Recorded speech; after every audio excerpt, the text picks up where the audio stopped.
एक बार की बात है, दक्षिण भारत में एक आदमी था जो अलौकिक शक्तियां पाना चाहता था। वो चाहता था कि लोग उसे देखकर चकित हो जाएं, मानो वो पानी पर चल सके या हवा में उड़ सके। वो एक गुरु से दूसरे गुरु के पास गया, लेकिन सबने मना कर दिया। तब किसी ने उसे बताया, तिब्बत में एक भिक्षु है जिसके पास वो सब शक्तियां हैं जो तू चाहता है। और फिर बिना समय गंवाए वो आदमी हिमालयों को पार करता हुआ तिब्बत पहुंच गया। लेकिन वहां की संस्कृति अलग थी। कोई उससे यह नहीं पूछता कि वो कौन है या कहां से आया है। न स्वागत, न भोजन का आग्रह, बस मौन।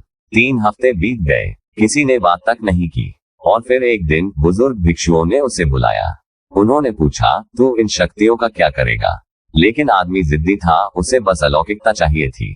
भिक्षु ने आखिरकार कहा, ठीक है, सुबह 4 बजे नदी में डुबकी लगाओ, फिर आओ, मैं तुम्हें रहस्य दूंगा। वो गया, बर्फीले पानी में डुबकी लगाए और कांपता हुआ लौट आया। तब भिक्षु ने कहा, 3 मंत्र हैं, बुद्धं शरणं गच्छामि, धम्मं शरणं गच्छामि, संघं शरणं गच्छामि। इन्हें 3 बार बोलो, सारी शक्तियां तुम्हारी होंगी। बस एक बात, मंत्र बोलते समय बंदर के बारे में मत सोचना। आदमी खुश हुआ, इतना आसान। लेकिन जैसे ही उसने मंत्र का जाप शुरू किया, हर तरफ बंदर। मंत्र बोले तो दिमाग में बंदर, डुबकी लगाए बंदर, योग किया फिर भी बंदर।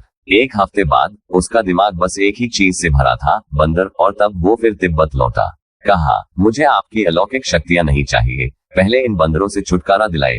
यही तो हमारा मन है। जितना हम किसी चीज को ना चाहने की कोशिश करते हैं, वो उतनी ही मजबूती से चिपक जाती है। आप कहते हैं, मुझे दुख नहीं चाहिए, मुझे डर नहीं चाहिए, मुझे चिंता नहीं चाहिए, लेकिन वही सब चीजें आपको घेरे रहती हैं, क्योंकि हम मन की प्रकृति को समझे बिना उससे बदलने की कोशिश कर रहे हैं। ध्यान कोई ऐसी चीज नहीं जो आप करते हैं। जैसे फूल खिलते हैं अगर मिट्टी, पानी, धूप सही हो, वैसे ही ध्यान अपने आप घटता है अगर शरीर, मन, भावना और ऊर्जा संतुलन में हो। अगर आप मन को बलपूर्वक रोकना चाहें, बंदर ही बंदर मिलेंगे। लेकिन अगर आप उसे सहज रूप से समझें और साधें, तब वो आपको उस शांति की ओर ले जाता है जो अलौकिक से भी परे है।